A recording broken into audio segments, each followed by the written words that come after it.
Olá, amigos e amigas que acompanham aqui o canal Na Luz do Espiritismo. Eu sou William Gonçalves e este é o estudo do livro Espírita. Sai toda semana aqui no canal. Estamos estudando o livro Os Mensageiros, pelo espírito André Luiz, a psicografia de Francisco Cândido Xavier, pela editora FEB. E já estamos chegando no capítulo 22 do livro. Lembrando que ao chegar ao capítulo 25, iremos fazer uma live de dúvidas. Portanto, vocês que estão acompanhando o capítulo semanalmente conosco, se tiver alguma dúvida, mande de uma vez. Nós vamos começar a selecionar. Se não tiver tantas dúvidas assim, nós não iremos fazer a live de 25 capítulos. Vamos deixar para fazer só a live final. Aí vai depender da demanda de vocês. Um recadinho antes de nós iniciarmos o capítulo de hoje. Nós estamos coletando relatos de casos de Chico Xavier devido ao aniversário dele em abril. Eu gostaria de fazer um vídeo comemorativo como todo ano.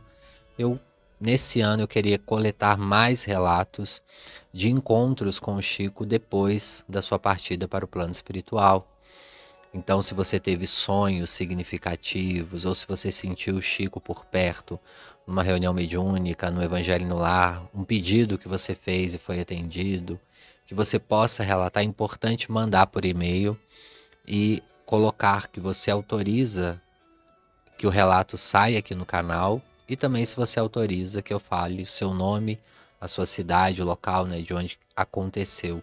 Se você não quiser dizer o nome, não tem problema, pode ser de forma anônima, mas só coloca eu autorizo o nome, que na hora que eu for ler o caso, eu não vou falar o nome da pessoa. Aí depende da decisão de cada um, de como foi esse encontro. Eu espero que quem teve esses relatos possa ouvir e nos deixar aí uma mensagem através do e-mail wigomper@gmail.com. Eu vou deixar escrito, tá escrito lá na comunidade também, para quem tiver dúvida. Quem tiver dúvida também, eu vou deixar aqui na mensagem fixado para que vocês possam mandar esse relato aí por e-mail. Bom, iniciando aí o nosso capítulo de hoje, agradecendo a vocês a paciência. Na semana passada não conseguimos fazer a live, mas estamos aqui, graças a Deus, juntos mais uma vez. Agradecer o carinho que eu recebi, as mensagens de apoio pelo desencarne do Bartolomeu. Nós não conseguimos fazer a live, porque tivemos que rearranjar alguns horários de pacientes. Eu agradeço o carinho, a paciência, todo mundo que mandou mensagem, que Deus abençoe. Agradeço também as vibrações positivas de cada um de vocês. Tenho acompanhado os comentários aqui, reparo, né, que toda semana diversas pessoas têm conseguido estudar conosco aqui no canal. Fico muito feliz e grato a vocês por nos ajudar a criar essa egrégora. Eu sempre falo aqui que o estudo do livro é um momento também de entrarmos em contato com a espiritualidade, com Deus. Então vamos, né, agradecendo a Deus, pedindo a Jesus que nos abençoe neste estudo, que nos autorize a iniciarmos esse estudo. Vamos relembrar um pouquinho o capítulo 21, passando aí um pouco por cima para chegarmos de fato ao capítulo 22, que é um capítulo extremamente importante também, vai nos trazer valiosas informações. Pessoal, eu errei, o capítulo de hoje é o 21, e o que a gente vai relembrar é o capítulo 20, portanto, se você está chegando neste áudio primeiro, volte, é importante ouvir na sequência este livro. Tem muitas informações que vão sendo costuradas, assim como todos os livros. Relembrando aí o capítulo 20, a defesa contra o mal, que ocorre tanto no plano espiritual, como também no plano físico. Todos os locais, todos os agrupamentos têm esses espíritos protetores. Nós falávamos que não são somente as colônias que têm essas defesas, também as casas espíritas, as igrejas, os centros de umbanda, enfim, todos os locais que têm agrupamentos religiosos, mas também em regiões hospitalares, regiões que há essa necessidade, e nós vamos ver mais para frente nesse livro um capítulo muito interessante que vai falar até sobre as defesas, as proteções espirituais das ruas, da nossa casa, enfim, até mesmo das ruas rurais. Então é importante o estudo continuado, e hoje nós vamos entrando no capítulo 21, que vai dizer os espíritos dementados. Capítulo 21, capítulo muito importante. Já vamos para a primeira informação do capítulo. Quem ler esse capítulo vai ver que André Luiz retrata os espíritos como dementados, de demente, e loucos, de loucura. Esses são termos que hoje, em 2023, nós não utilizamos mais. Termos que já caiu por terra, tanto para a ciência psiquiátrica, como para a psicologia, como para a neurologia. Hoje nós usamos paciente com algum tipo de transtorno, com algum tipo de crise, de surto psicótico. Então não são termos utilizados, porém na época eram os termos que eram utilizados na sociedade em geral. Então quando a gente lê, nós temos que em algumas leituras voltar ao contexto histórico. Então o autor ali, André Luiz, ele se utilizou de palavras que eram utilizadas até mesmo para uma compreensão da população em geral.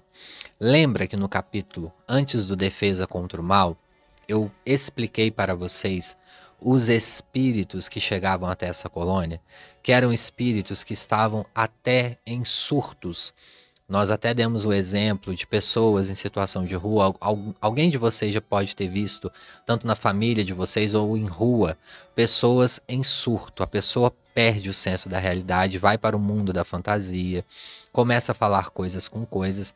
E ali naquela colônia são espíritos mais ou menos desse jeito que chega, ou espíritos em sono profundo. Então nós vamos começar a entender os níveis espirituais que chega até essa colônia, que são espíritos, como André Luiz usa a palavra aqui, dementado, que na época se utilizava para pessoas que não está com a sua consciência plena psíquica ou com a sua saúde psíquica 100%, então eram espíritos ali que estavam mais ou menos no mundo da fantasia, no mundo da ilusão, espíritos em um estado bem delicado. Então são termos que não usam mais, então já pode trocar no seu vocabulário aí. A gente não fala mais, nossa, a pessoa parece uma pessoa louca, doida, não.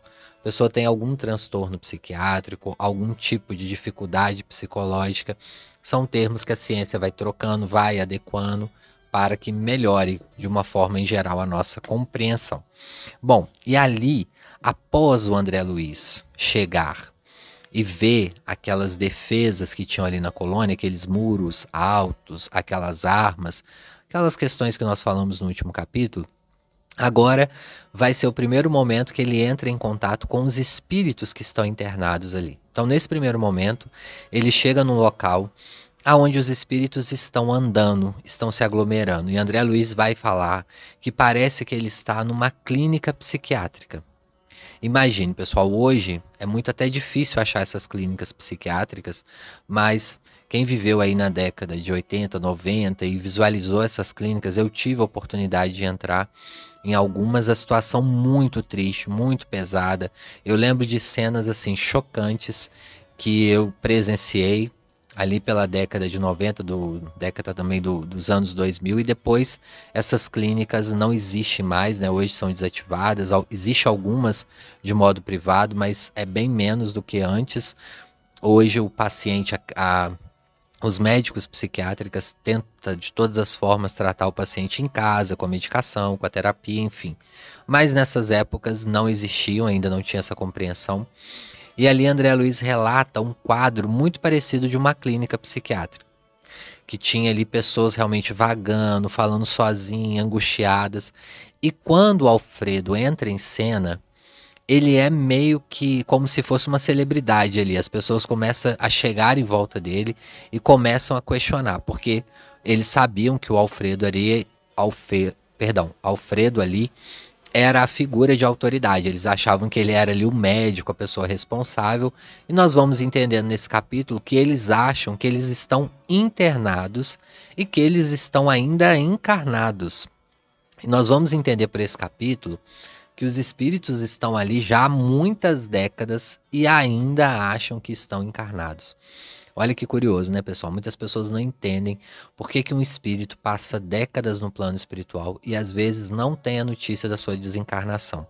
Aconteceu isso com a Evelina no livro Entre a Terra e o Céu, que também chega de forma inconsciente no plano espiritual. Quando ela desperta na colônia, ela acha que ela está numa clínica psiquiátrica. Ela não entende ali que ela tinha desencarnado. Por quê? O plano espiritual mais próximo da Terra, o plano espiritual mais próximo, que seria as colônias que a gente conhece, nosso lar, enfim, outras tantas, são muito semelhantes com o aspecto físico da Terra. É claro que há diferenças, mas lembra da nossa percepção psíquica? Quando a gente ainda acha que está encarnado, a nossa percepção psíquica ainda é diminuta. Então, os espíritos ali acreditavam que estavam no corpo físico e reclamavam direitos como se estivessem no corpo físico. Voltando lá ao livro Entre a Terra e o Céu, Evelina também achava que ela estava no corpo físico porque ela vai fazer uma cirurgia, né? Não vou dar tantos detalhes desse livro, que quem sabe a gente estude ele mais para frente, mas ela vai fazer uma cirurgia, desencarna na hora da anestesia, parte para o plano espiritual, dorme 8 dias no plano espiritual, só acorda no 9º dia, achando que está nessa clínica psiquiátrica. Aconteceu o mesmo com esses espíritos, porém, esses espíritos dormiram alguns durante décadas. É essa informação que Alfredo traz ali. Então, muitas pessoas falam, por que é necessário uma reunião mediúnica ainda no plano físico? Porque muitos desses espíritos precisam ser acordados pelo choque anímico. Lembrando que o plano espiritual é muito maior do que o plano físico. E há muitos espíritos que só vão ouvir o médium, só vai conseguir ouvir o médium encarnado através do choque anímico, que isso é mediúnico. O espírito aproxima-se do médium que está dando a passagem ali naquele momento. Ele leva aquele choque, a gente fala choque anímico, porque ele entra com as vibrações do médium e ele é como se ele despertasse naquele momento. E ali ele ouve a voz do médium, que muitas das vezes pode estar canalizado ou incorporado de um benfeitor, e o benfeitor vai orientando ali com muita sutileza, com muita cautela, falando que ele desencarnou. É muito diferente quando nós temos uma pessoa que já sabe que vai desencarnar, que está com uma doença muito grave, a pessoa vai ali naquele processo, do que outras que não esperavam. Então nós vamos observar que esses casos aqui são pessoas também que desencarnaram de forma, entre aspas, surpresa, né? A grande maioria deles. E chegam ao plano espiritual de forma também, como se foi um momento de surpresa, muito angustiados e com muitas dúvidas. Vamos voltar, relembrando aí, né, os nossos estudos mais uma vez, na parte do livro Nosso Lar, como sempre voltando, no qual André Luiz também, quando ele desencarna, André Luiz também desencarna numa mesa de cirurgia. Ele chega muito aflito ao plano espiritual, ele só se dá conta que ele já não está mais no plano físico, porque alguns obsessores estavam ali no umbral, mas não é todo espírito que tem essa sequência. Lembrando que a gente fala sempre aqui, na espiritualidade não há receita de bolo. Se vocês ouvirem isso aí por aí, não existe isso. Não é todo espírito que vai ter aquelas mesmas sensações que o André Luiz teve, porque cada história é única. Cada situação é única. O principal tema desse capítulo, e quando eu leio esse capítulo, eu visualizo isso muito bem claro, o que André Luiz quis nos passar nesse capítulo? Resolva os seus conflitos pessoais e familiares antes que você parta para o plano espiritual. E essa é uma grande dificuldade nossa, porque os desafios familiares são constantes em nossas vidas. É como se fosse uma montanha-russa. Às vezes nós estamos embaixo e em cima. Não tem como ser diferente. Todo mundo que tem família percebe-se isso. E quem não tem uma família, digamos assim, tem pessoas que circulam a sua vida e vai participar desses problemas. Vai haver situações. Então, esses personagens desse capítulo de hoje, eles vão nos demonstrar muita essa questão de resolver os problemas aqui no plano físico antes de partirmos. Pesquisas atuais demonstram que mais de 80% das nossas preocupações diárias não irão acontecer. Então, às vezes, a gente está com uma ansiedade e a gente sabe que mais de 80% dessas preocupações não vão acontecer e nem vão chegar perto de acontecer. Mas, uma coisa nós temos certeza: nós vamos deixar, em algum momento, este corpo físico e partir para o plano espiritual. E quanto mais coisas bem resolvidas nós deixarmos, melhor é para nós no plano espiritual. Nós que já temos o contato com os espíritos, nós que já sabemos da reencarnação, quanto mais a gente, como um todo, a sociedade espírita, espiritualista, compreendermos esse fato e trabalharmos para isso, será melhor para todos nós de uma forma geral. Lembrando, no livro Voltei, que algumas coisas que angustiavam o irmão Jacob também foram coisas que ele deixou aqui na Terra e que não concluiu. Ou algumas coisas que ele não fez tão bem assim. Então, o que vai nos angustiar no plano espiritual? Situações que a gente não resolveu muito bem, o momento que a gente poderia ter sido uma pessoa boa e não foi, enfim, é isso que fixa. Tudo de material fica. Então, aqueles espíritos estavam ali preocupados com coisas materiais e situações não tão bem resolvidas no campo espiritual também. Então, assim, de um modo geral, esses espíritos estavam ali angustiados. E o primeiro caso que chega até ali, Alfredo, é até um senhor que vai falar de escravos. Então, para vocês verem, observarem há quantos anos eles já estavam ali no plano espiritual. Lembrando que o livro é da década de 40, já não existia assim tão próximo de nós, mas obviamente que ainda existia em alguns momentos ali a escravidão, mas já estava se debatendo muito sobre essa questão. E ali ele vai falar de escravos, de terras que ele deixou. Vou até ler um pedaço desse caso, que é um caso muito marcante para a gente entender aqui. Senhor Alfredo, disse um velho com uma barba muito branca, estou aguardando o resultado da minha petição. Em que ficamos quanto às minhas terras e os escravos? Paguei um bom preço ao Carmo Garcia. Sabe o senhor que venho sendo perseguido durante muitos anos e não posso perder mais tempo quando volto para casa. Então aqui ele está perguntando, né? Ou seja, quando volto para casa, ele acha que ele ainda está encarnado, que os escravos são dele e que a terra, né, pessoal, ainda é dele. Creio esteja o Senhor ciente da necessidade de eu voltar no seio dos meus. Esperando-me estão a mulher e os meus filhos.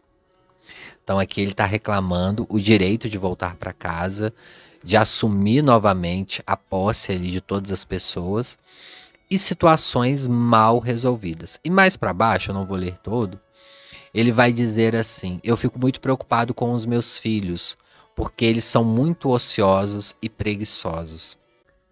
E aí Alfredo, numa passagem belíssima, vai dizer para ele, né, que os filhos são como presentes. E a gente bate muito nessa tecla aqui no canal, tanto no Evangelho como aqui também nos estudos do livro Espírita, que os filhos estão sobre a nossa tutela sobre um tempo.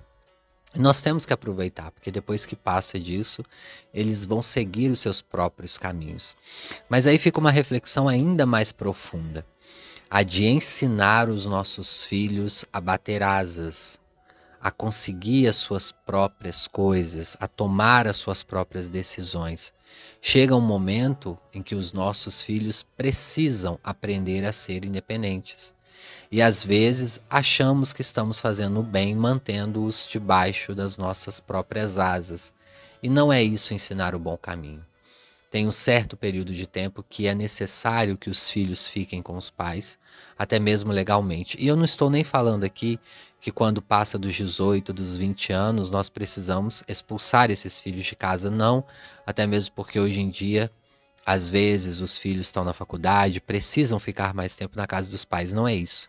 É trabalhar a independência deles, principalmente na escolha, nas decisões, na tomada de decisões, na perspectiva psicológica, na maturidade, para quando de fato eles precisarem morar sozinhos, eles tenham totais condições.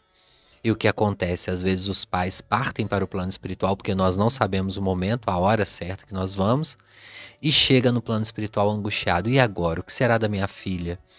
Eu que cozinhava, eu que lavava a roupa, eu que tomava as decisões, eu que determinava para onde ela ia viajar, para onde não ia. E agora? Aí, além dos seus problemas, além das suas angústias, você tem mais a angústia da sua filha ou do seu filho. Então esse capítulo ele traz isso muito na realidade. Vamos ler aqui o que Alfredo vai dizer para esse irmão.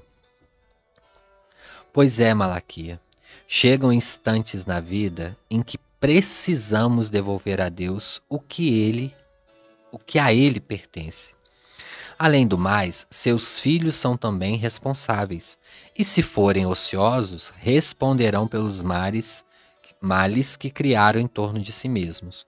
Por agora, é indispensável que você se refaça, aclare as ideias e sossegue o coração. Então Alfredo fala ali com ele com muito amor, mas com muita firmeza, que o problema dos filhos dele não são mais dele, que ele precisa acalmar o coração e que o que ele poderia ter feito no momento certo, infelizmente, ele não fez.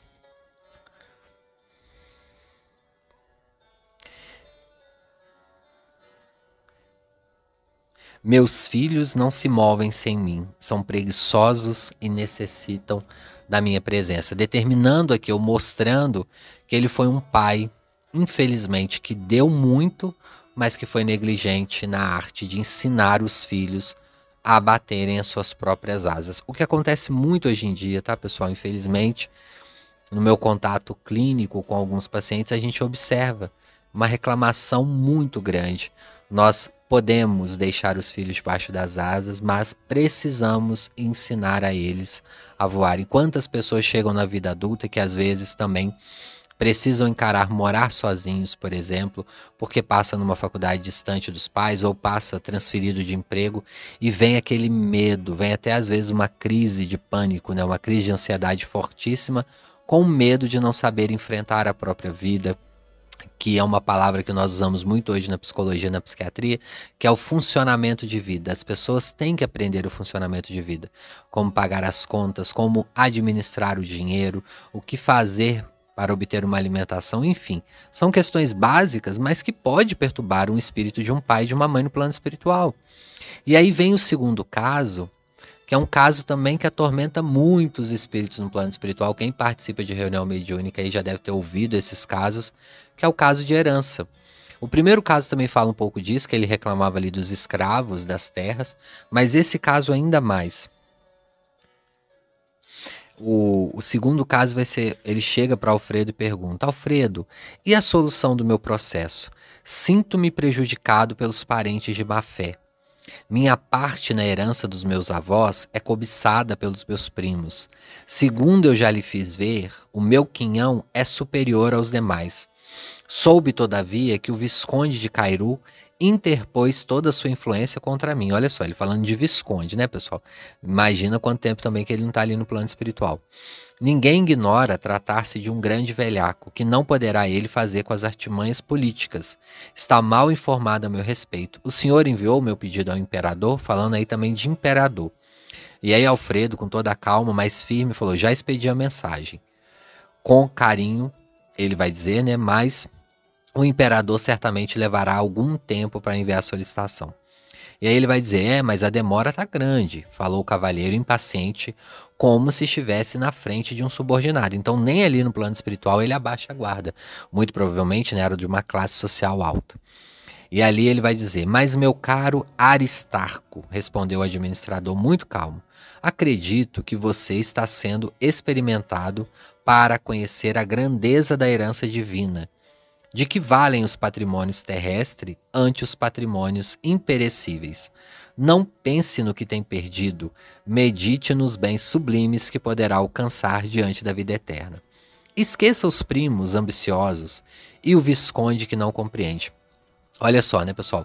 Aqui ele está preocupado com uma herança que ficou no plano físico e mais ainda, ele é tão primo quanto os primos, porque ele também é neto e ele está requerendo uma parte maior na herança. Olha só.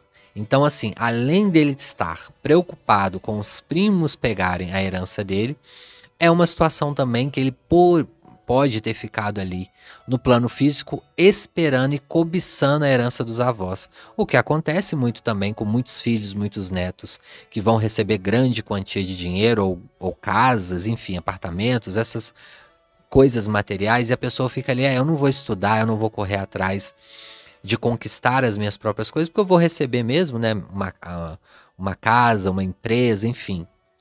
E às vezes pode não acontecer, porque os bens pertencem a Deus. Nós não sabemos o dia de amanhã. Nós não sabemos como vai estar a nossa situação financeira, física, patrimonial daqui a 10 anos. Então, nós não podemos contar com algo que ainda não é nosso. Temos que trabalhar para conquistar os nossos próprios objetivos. E isso também é uma missão muito grande dos pais, passar isso para os filhos, principalmente os adolescentes que criam essa fantasia mental. E nós temos aí na sociedade, infelizmente, até crimes que ocorrem por causa de herança, para acelerar o recebimento de uma herança de um pai ou de um avô. E é mais ou menos o caso aqui desse irmão. Ele estava ali vivendo, esperando essa herança, chega no plano espiritual e ainda continua esperando, uma coisa que ele nem vai ter. Muito provavelmente nem pertence a ele. Olha que curioso que é a vida, né, meus irmãos, minhas irmãs? Ele vivo, encarnado, né, perdão, ele encarnado, esperou a herança dos avós, desencarnou e não recebeu. Então não era para ser dele essa herança, era para ser dos primos. Porque se ele parte para o plano espiritual sem receber, ele não tinha direito a nem um centavo disso pelas leis de causa e efeito. É assim e ponto. O que tem que vir, vai vir. O que não tem, não vai vir. Então, ali o Alfredo, obviamente, esclarece ele, faz um carinho. E aí nós vamos para o terceiro caso. E ali o Alfredo vai dizer para ele, fique calmo, seus primos também morrerão. Ele falando. Aí ele fala, os tratantes morrerão.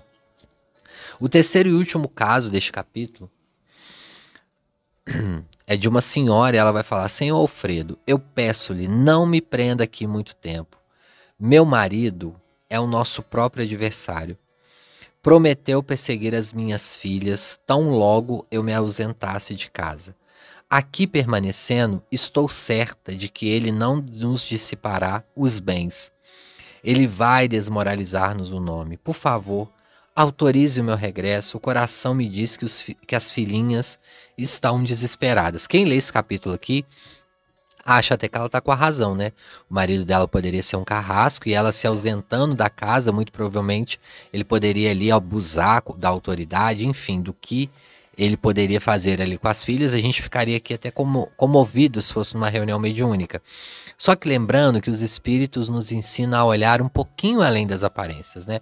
E Alfredo já olhando ali para ela, já entendendo o que se passava, ele vai dizer, já sei, minha irmã. No entanto, o que adiantaria regressar agora, tão fortemente atormentada para o seu lar? Não será melhor curar-se, tranquilizar-se o espírito para ajudar as filhinhas com mais eficiência? Aí ela fala, mas eu nem sequer aonde estou. Creio-me, tenham trazido ao fim do mundo para tratamento de uma simples perda de sentido. Então ela acha ali que ela perdeu o sentido. Ela acha que ela perdeu o sentido e que ela simplesmente foi para uma clínica psiquiátrica, uma clínica de saúde. Todavia, o Alfredo vai dizer para ela, ninguém te maltrata aqui, disse o interlocutor. E seu caso não é tão simples como parece, tenha calma. Os laços consanguíneos são edificantes, mas acima deles vibra a família universal. Então, Alfredo estava trabalhando ali para ela pensar na família universal, como de fato nós todos somos, e acalmando ela, ensinando ela ali. A infeliz não sorriu como os outros, disse André. Fechando-se em sombria catadura. Afastou-se pesadamente, olhos fulgurantes de cólera.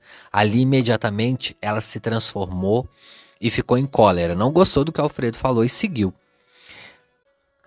Isso, se vocês estiverem atentos aos nossos estudos aqui, quando alguns espíritos fazem isso no plano espiritual, a gente pode imaginar que boa coisa ele não fez no plano físico, né? Lembrando do caso até que nós falamos no estudo passado, da irmã que chega toda boazinha lá, né, na portaria do nosso lar, querendo entrar, falando que é uma filha de Deus, etc, etc. E aí os espíritos falam para André Luiz, André, olhe mais atentamente. E a mulher se transforma, vira um monstro. Então, assim, quando a pessoa chega até ali no plano espiritual, né, com muitos dons de bondade, né, diferente dos outros espíritos, que realmente também tinham erros, mas já chegaram ali mais abrutalhados, esse espírito, de repente, ele se transforma. Então, nós vamos finalizando o capítulo aqui, E o Alfredo vai explicar. Ele vai explicar, André, eu não posso ouvir todos agora, mas há uma reunião, há como se fosse uma psicoterapia, que nós ouvimos as queixas desses espíritos e eles são orientados, evangelizados. Há também o sopro curativo para eles. Eles recebem uma excelente alimentação aqui, muito carinho, muito amor. E eu quis interpelar esses 3 casos, porque são casos difíceis para você levar como experiência. E André aproveitou, obviamente, e colocou no livro. Bom, e ele vai dizer, mas as aparências enganam, André. Todos esses casos aqui, eles não são vítimas, eles são algozes, porque senão não estaria nessa colônia. Então, todos esses espíritos que vieram aqui, na verdade, eles são espíritos de pesadas dívidas. E aí o Alfredo vai explicar. No círculo carnal, seriam todos absolutamente normais. No entanto, aqui são verdadeiros loucos, ele coloca aqui, eu já expliquei que essa expressão não usa mais, são desencarnados que por muito tempo se agarraram aos problemas inferiores. Reclamam providências sem falar do ensejo de iluminação que menosprezam. Acusam os outros sem relacionarem os próprios erros. Procurei ouvi-los para lhe dar uma ideia do nosso trabalho. Não é crime interessar-se alguém pelas atividades rurais, pela recepção de uma herança, pelo bem-estar da família. Mas, no fundo, o primeiro velhinho que reclama terras e escravos nunca pensou senão em tirania do campo. O cavalheiro que aguarda a herança desejava, na verdade, lesar os primos. E a senhora, que revelou tão interessada pelo ambiente familiar e doméstico, desencarnou quando estava pretendendo envenenar o marido às ocultas. Conheço-lhes os processos um a um. Acordaram de longo sono na inconsciência e julgam-se ainda encarnados, supondo igualmente que poderiam dissimular as pretensões criminosas. Então, eles achando que estão encarnados, eles achavam que poderiam enganar ali Alfredo com as suas dissimulações, mas não, né? Infelizmente, no plano espiritual, eu já falei e repito, não há máscaras sociais. Há ali quem somos verdadeiramente. André Luiz vai perguntar se os enfermos demoram-se muito ali, e ali o Alfredo responde: já foram recolhidos em pior estado, eles já estão em estado de melhoras. Então esses espíritos já estão muito melhor que os outros que nós vamos ver no próximo capítulo, que é o capítulo 22, aí sim, certo, os que dormem, que é o capítulo também muito importante. Recomendo que vocês leiam o capítulo antes aí do nosso estudo. Já deu aí mais de meia hora de estudo, nós já vamos seguir para a finalização do capítulo. Quero agradecer mais uma vez a cada um de vocês que tem comentado. Nos ajude, curta, comenta, compartilha, envia para alguém que tem interesse do estudo do livro Espírita. E eu espero vocês na próxima semana.